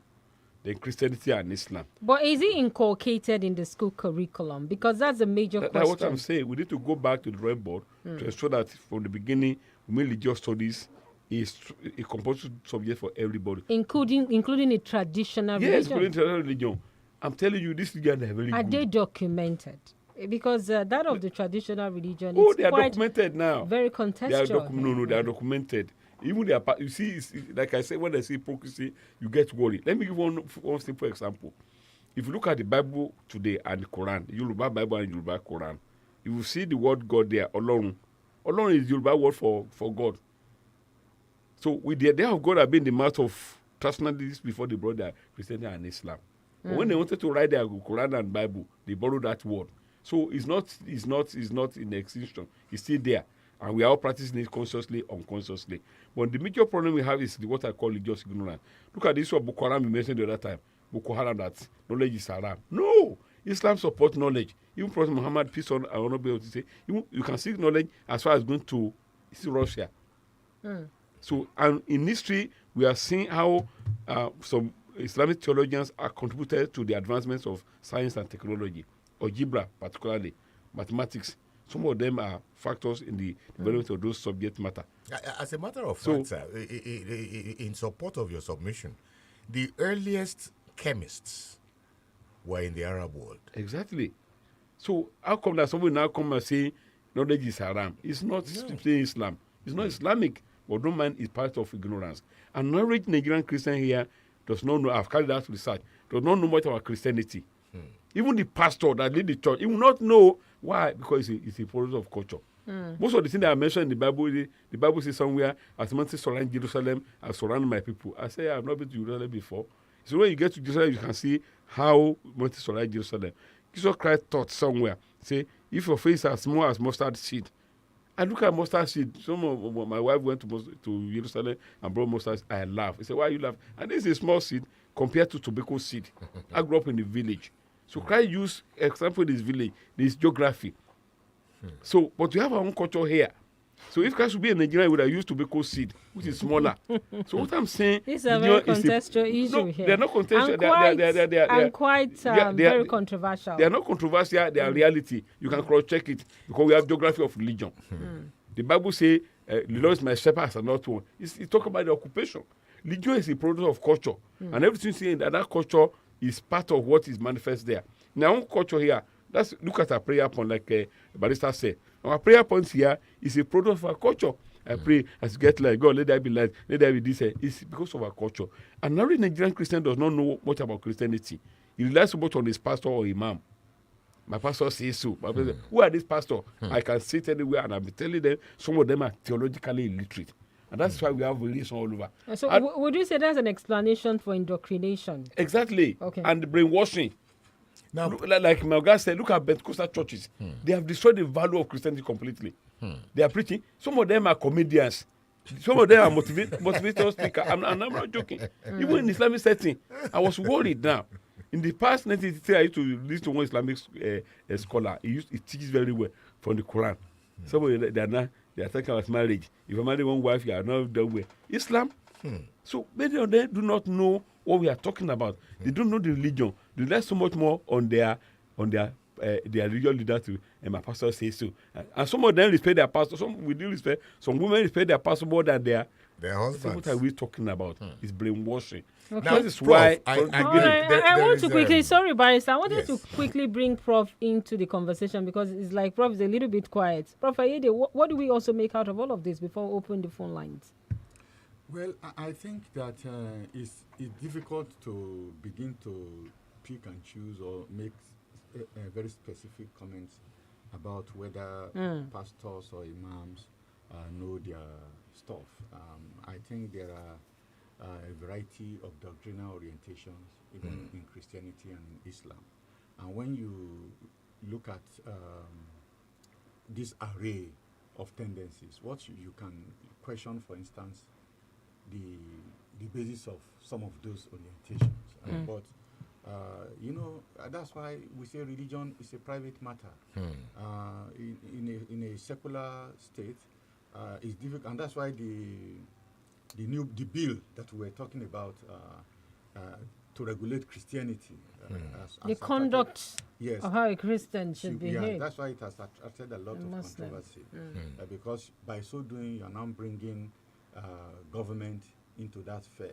And if you also remember the Gbolabo that came with the Kama, and those sessions, you begin to say that you tread softly when it comes to religion. So I think that what we should rather deal with is the tendency of politicians, to take advantage of religion, by using public resources and public power in the service of those religion in a manner that does not follow, there's even one other issue that I want to raise with Prof. Okay. Before we open the phone lines. Prof, the country is poor, but the churches are rich. Not too long ago, one of them, during COVID-19, was telling his congregants that it was during COVID that he bought his third private jet. Yeah. And the issue of taxing, the revenue of churches remains controversial. What's your position on, the possibility of taxing the revenue that goes into those churches? Thank you so much. Religion is a tenant of society. Society is the landlord. Religion is housed by society, as it houses politics, economy, technology, among other things. And that society is equally dynamic. We have been moving from one level to the other. Society started on a very small note, homogeneous society, where people knew themselves by names and their culture where they are living. Later in the day, with the coming of industrial revolution, and there was expansion here and there, migration, and today society has moved apart to a number of stages. Right now, we are in the world of global world now, where we have access to a lot of things at every level of our commitment. So on that account, the church has moved from being a charity home to a commercial center, and the mosque as well. They equally engage in some economic activities, and we want to give kudos to them because by so doing, they were able to employ some workers, among other things. Money is involved. They're actually using contemporary model of sending money or collecting money. Like in my research during the COVID-19, right now, even you can pay your tithes through transfer. Online now. Unlike in the past where you have to a tithe card and it will register and the account number. So on that account, the church has moved beyond from charity to economic-oriented thing. Are we saying that those monies are not also used for charity? Because let's be also sensitive here. Yeah. Let me clarify. It's one thing to say that. You can put both the practitioners of Islam and the practitioners of Christianity in one class in terms of they are doing businesses. Okay, let me clarify. Let me clarify. Maybe the use of word. I said church started like a charity home in the past, giving attention to strangers, foreigners, and all those stuff. But later in the day, because the church lives in society, the mosque lives in society, they're actually making some ideas, borrowing some ideas from what is happening in society. So they equally engage in businesses today. They have farm, they have business, they have all these things, they have schools all over. And all that. So those are economic activities. We appreciate that. However, money is involved, unlike in the past. And we are now saying, let them pay tax. Even the Kama they talk about, I'm not happy the way the Kama was. What is the government doing for the churches that they have to pay tax? Yeah, because if you say this, I do know some. It's not like I'm holding brief, but then I do know of some Christian centers, if I have to put it that way without mentioning churches. And I'm sure that within Islam too, they also have things like that. Like they have free medical services. Like even during service, children pick up drugs they don't pay for. They get assessed by a doctor. They don't even pay anything to. We appreciate that, ma'am. Where do they get those finances? Does the government provide for them? Why would they pay the government? No, I said they have entered into economic activities. They are going to be just spiritual now. They are engaging in economic activities. All the economic activity. They have to raise funds to survive. Even to try and answer what. Let me land, sir, so you understand the context. So I started historically. It used to be a charity But right now, because they are equally engaging in economic activities now. And society has a duty, the government has a duty to take care of the interests of everybody in society. That is where who gives money to who matters. So Prof, let me so who gets money matters. Where do you get your money matters? In the past, in my former church, I was told that if you are bringing a tithe different from what you are familiar with, the pastor will query you, say, where do you get this thing? We have seen instances in this church, in this country, sir, of even there's one that happened in Podium recently. We have seen pastor being described as the pastor of thief. I've seen somebody who stole money from an hotel and took to the church. Today now, somebody say, I'm so happy because of COVID-19, I'm able to buy the third jet. And the third jet, no tax, nothing. All happening in the name of religion. This is what we are saying. We appreciate them for engaging in social ministry. In this time, we have Sadakat. We have a ministry that handles that. We appreciate that. We are not ignoring that because they are part of the society. But the way in Europe and America, now, you can't just go to the bank and collect $2,000 and go scot-free. In fact, what Gbolabo is even saying, if you are asking what the government is doing for the churches that would necessitate their paying taxes, what is the government doing for the majority of Nigerians from whom they are collecting taxes? We should start from somewhere. The government shouldn't put their eyes into the coffers of the churches. We should start from somewhere. Okay, Prof, please go ahead. You talked about these churches. The focus is on the wealthy churches because the discussion assumes that all churches are wealthy. In fact, majority of the churches are struggling.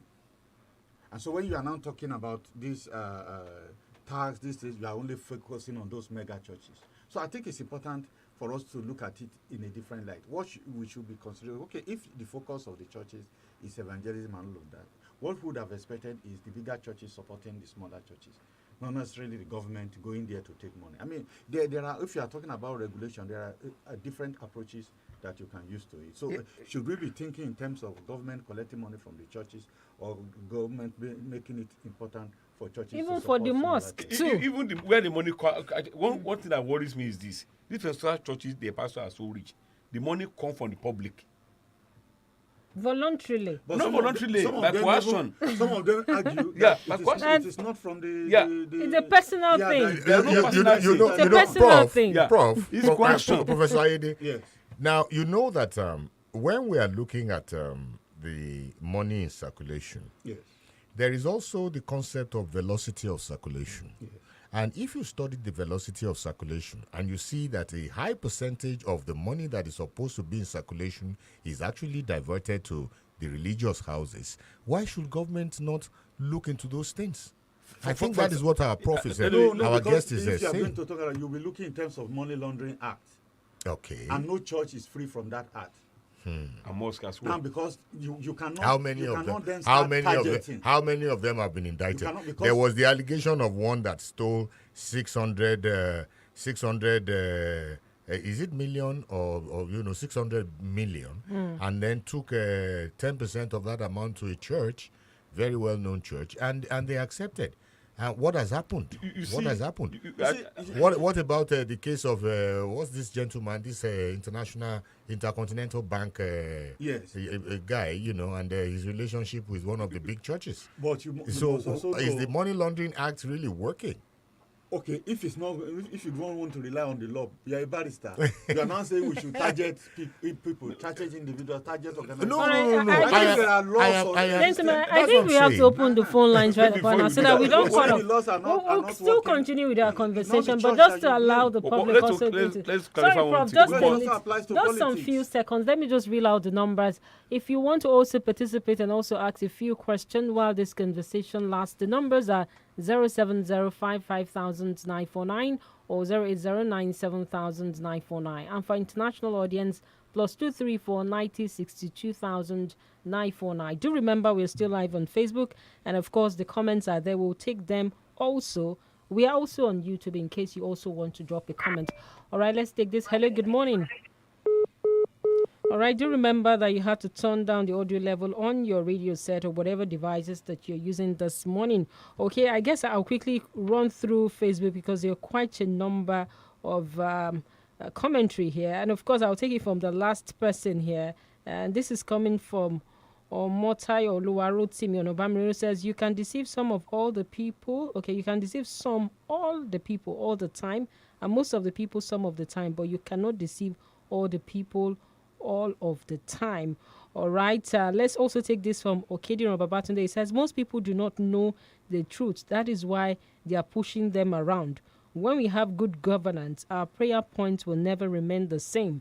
Imagine praying for visa. If you do the right thing, have genuine reasons, you will get the visa. Know the truth always. All right, let's see if we could take one more before actually going back to our conversation. And of course, this is still from Okediran, and he's saying, religion is personal. How are you practicing it? And that's a question mark. Are you practicing it to defraud the people? Another question mark. It's unfortunate that we don't have good governance. That is why religious activities is thriving. All right, coming back to Prof. Yes, you were going to make a point. Yes, I'm not comfortable that we not talk about it. We must talk about it. It's not too sensitive to talk. We need to talk about it. What they do there is subject of whether it is right or wrong. And we are now saying, do you know this of karma? And every church to a level, I don't know, register with CAC. I don't know how large that is.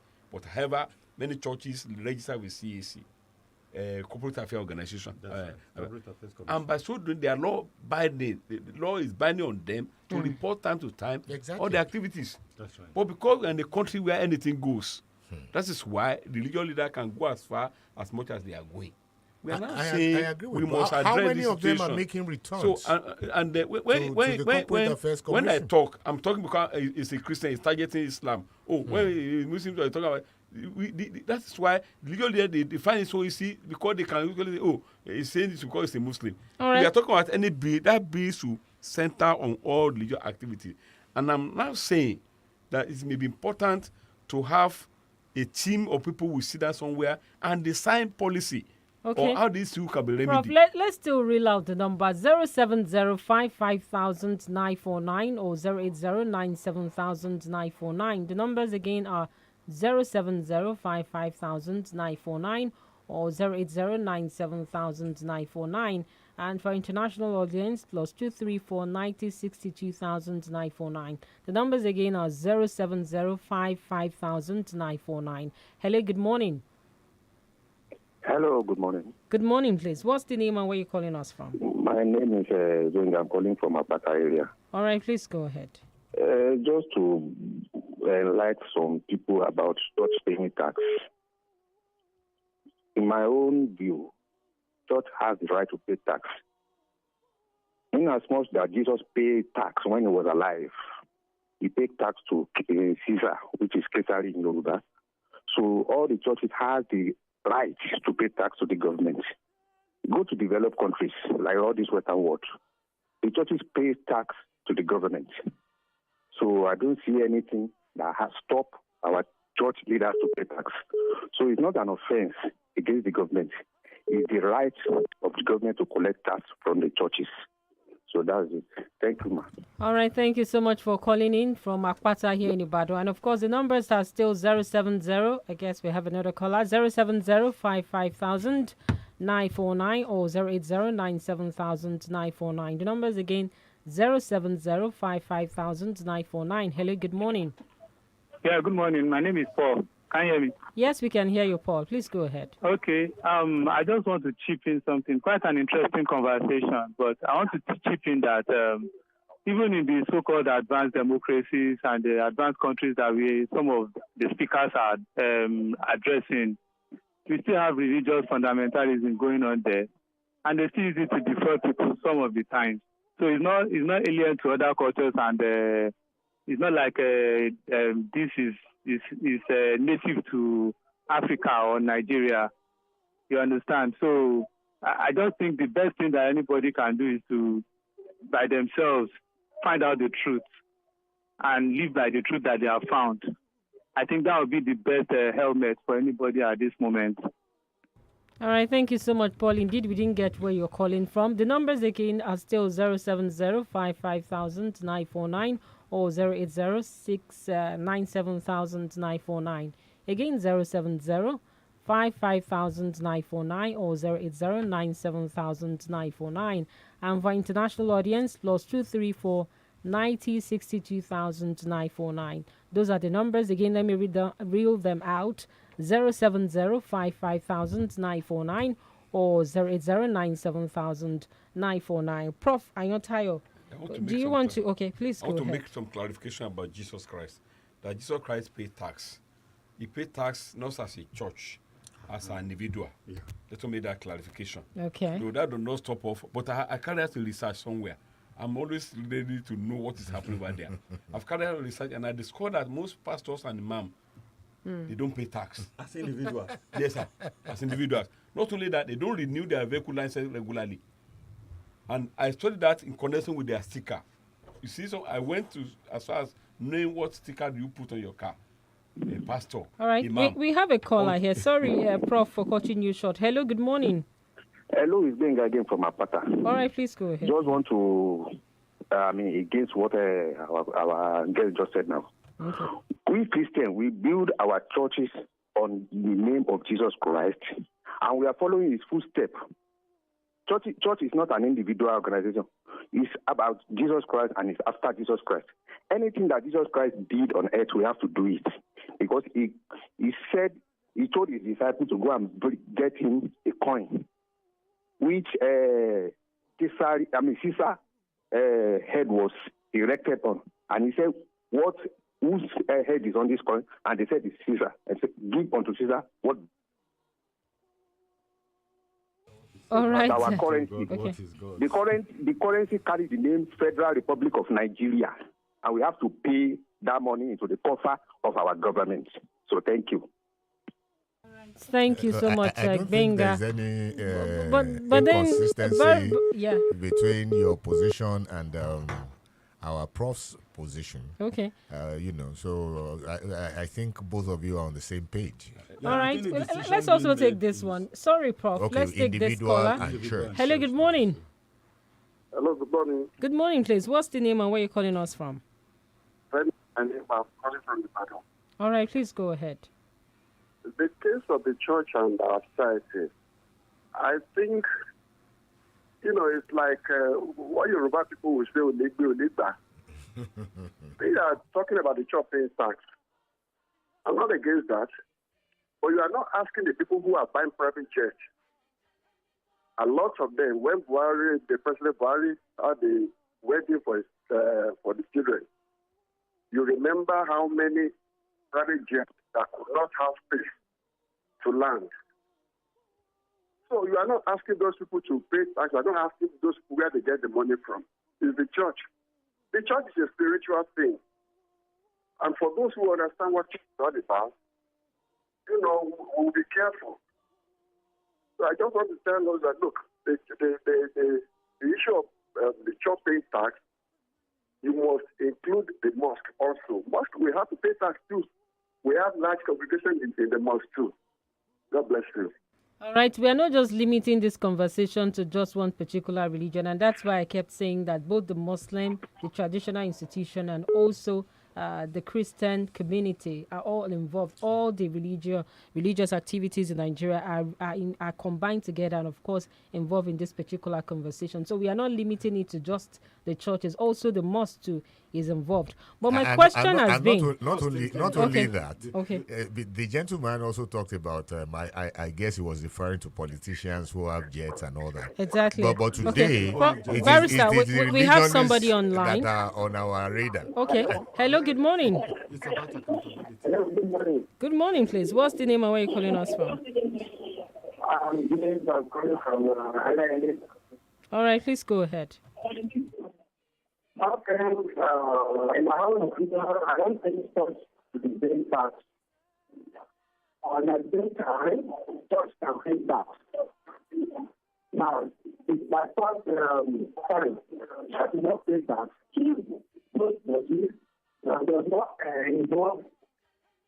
All right, I hope you call us back. The line is actually not so clear. But then I just want us to be very clear on this. It's not just about the churches. The mosques too are involved. Even the traditional institutions are all involved in this tax payment. But my question has been over time, what is the government doing with the tax? The government has been taxing the people. The roads are still bad, and the government will tell us that they still go out there to borrow. We keep borrowing for everything. All the projects that the Buhari government did in terms of road infrastructure was borrowed. Now, what is the taxpayers' money being used for? Is it to treat the president in London? Because every time the president has been going to London over time, and Aisha Buhari is telling us now, don't worry again, my husband is not going to London. What does that mean? Because he's out of office. Obviously, he can't go to London under the taxpayers' money. All right, we'll take this Prof, before actually having you react to that. Hello, good morning. Hello, good morning. Do we have a caller here? All right, please go ahead, Prof. Thank you. I'm sorry, I've seen some sentiments in what you have just said now. Okay. There's difference between paying tax and what the money is spent for. We have civic responsibility. I won't taught this in primary school. Civics. We have civic responsibility. And that is why I like this cry demonstrated. Are we encouraged to pay?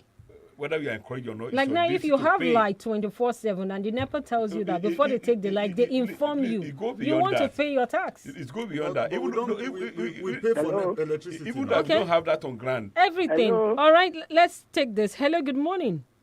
Good morning. In my opinion, I'm James Oluwaseun once again. In my own opinion. Hello. Yes, we can hear you. Please go ahead. Okay.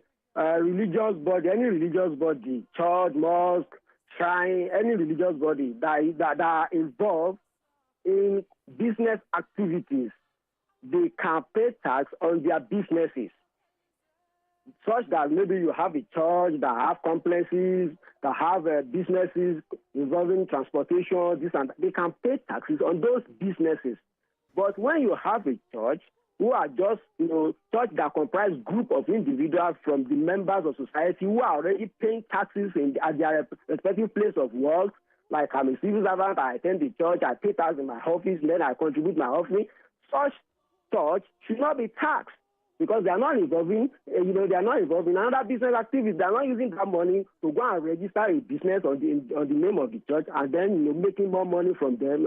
So such a church should not be taxed. Jesus paid tax as an individual, like one of the analysts have said. So me, as a member of the church, I'm paying tax in my office. I can't be paying, my offering and tax should not be taxed again collectively because, this is a church and we are contributing, the money is getting bigger, the pastor is, feeding on the money. No, it shouldn't be. If there is going to be a lot of clergies and all that should be paying tax as an individual, that is welcome because they are also, part of the society, members of the country. But as a church who doesn't have any business outlet, they shouldn't be taxed. But if they are involved in businesses that we all know that, this church is making money from this, that business should be taxed because the business will be registered. Thank you. That is my own contribution. All right. Thank you so much for that clarification. Yes, Prof. I think on this particularly, maybe Barrister may need to shed a light. What the essence of church or mosque registering with CAC? What are the legal implications of all this? I think we need to bring this on board. Then on the issue of whether our tax is spent is secondary. The starting point, do you pay your tax or your tithe, or whatever it is? It's a civic responsibility to pay our tithe. And let me say one thing, which perhaps my colleague will know better. We have been talking about political leaders all over. Civic responsibility to pay tithes or to pay tax. Because I said they are emphasizing in the church. Some churches emphasize tithes, but they are not good. It's also responsibility to pay tax. Whatever is spent for is a different thing. The other thing we have not looked into is that we have not looked at the position of career officers. The politicians are talking about, if they tell you the story, what they are passing through, you pity them. All right, we have another caller here, Prof. Sorry to cut you short. Hello, good morning. Gbolabo, good morning. Good morning, ma. Good morning, everybody in the house. Good morning. Yeah. Good morning, ma. Please, let me remain anonymous. I just want to say something. Okay. Everybody is saying the church should not pay tax. Then the analyst there said Jesus Christ paid tax.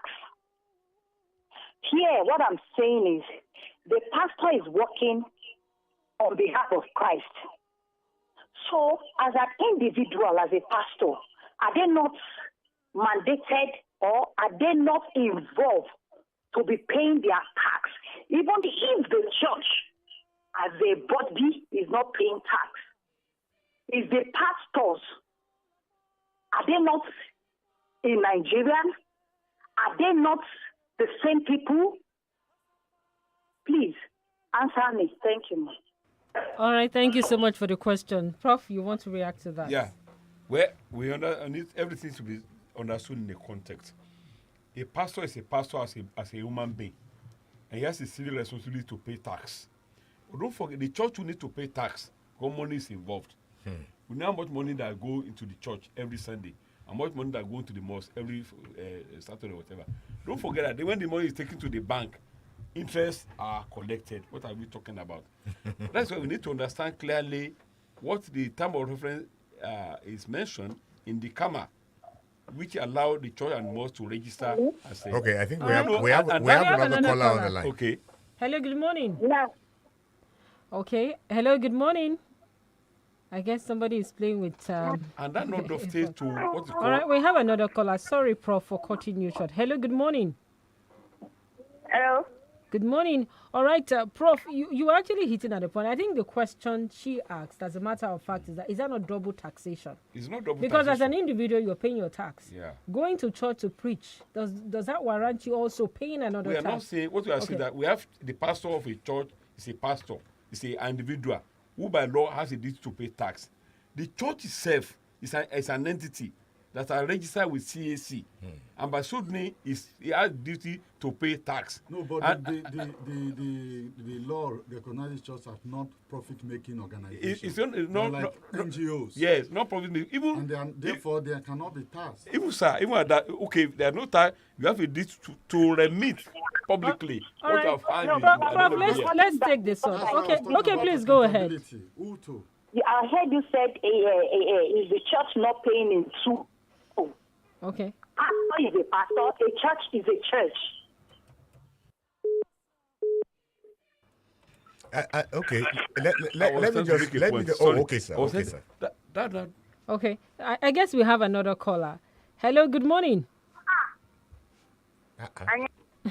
Okay, please. That not dovetails to what we call social responsibility. At the bigger level, we call it corporate social responsibility. The church has a duty to pay back to the society by virtue of the fact that it's domiciled in a particular setting. Those are corporate social responsibility, which individuals also do. All church's life is centered on community service. On surface. That's how much is expected of them. What can I say that the church collect money? It's not regulated. Let's not forget about. All right, Prof, sorry. How does the money come to the church? All right, let's take this. Hello, good morning. All right, hello, good morning.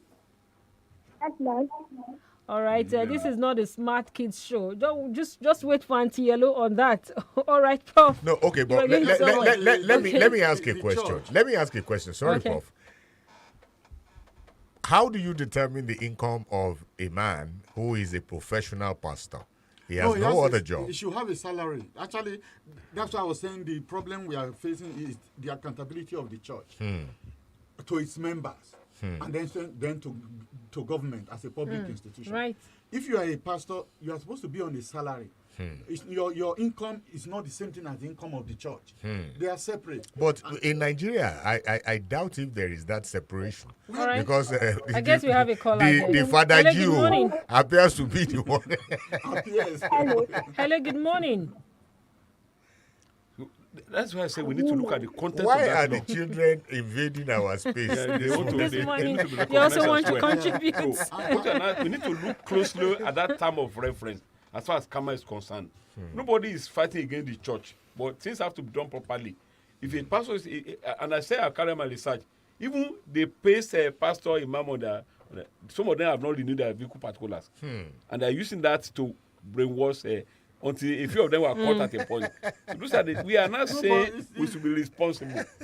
But what matters to us as we before I got to that, we are worried about how much money goes to the church at the expense of a country that is very poor like this. All right. So what are we living with? Because we should have a message for the people out there.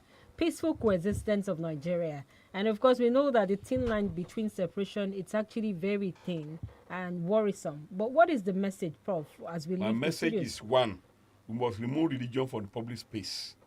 And experts may be needed to call upon to decide how it goes.